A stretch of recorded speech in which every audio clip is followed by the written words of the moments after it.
क्वेश्चनमध्ये दिलेले आहे की जो rate of flow of water आहे तो 7 मीटर पर सेकंड आहे आणि इंटरनल डायमीटर आहे 2 सेंटीमीटर आणि रेडियस ऑफ सिलेंड्रिकल टँक आहे 40 सेंटीमीटर. तर याच्यात पहिले आपल्याला rate of flow of water मीटरमध्ये दिलेलं आहे आणि इंटरनल डायमीटर सेंटीमीटरमध्ये दिलेलं आहे. तर रेट ऑफ फ्लो ऑफ वॉटरला आपल्याला सेंटीमीटरमध्ये कन्वर्ट करायचं म्हणून इंटू 700 सेंटीमीटर पर सेकंड. मग आता डायमीटर जर 2 सेंटीमीटर असेल तर रेडियस त्याची हाफ म्हणजे 1 सेंटीमीटर. आता आपल्याला कॅल्क्युलेट करायचं आहे की वॉटर लेवल किती इन्क्रीज झाली टँकमध्ये हाफ आवरमध्ये.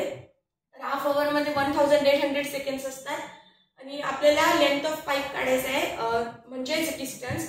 तर इंटू स्पीड इंटू टाइम. आपल्याला स्पीड 700 सेंटीमीटर दिलेलं आहे, टाइम 1800 सेकंड.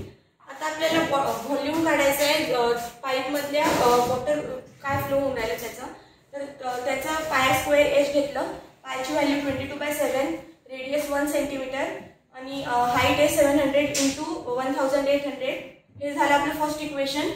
सेकंड नंतर आपल्याला rise of water level in tank आपण एच घेतलं आणि टँकचं जे व्हॉल्यूम आहे ते पाय स्क्वेअर एच कारण की ते सिलेंड्रिकल शेपमध्ये पाय 22/7, रेडियस आपली 40 सेंटीमीटर दिलेली आहे 40 इंटू 40 आणि हाईट. ते सेकंड इक्वेशन झालं.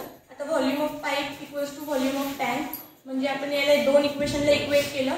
22/7 into 1 upon into 700 into 1800 equals to 22/7 into 1600 into H.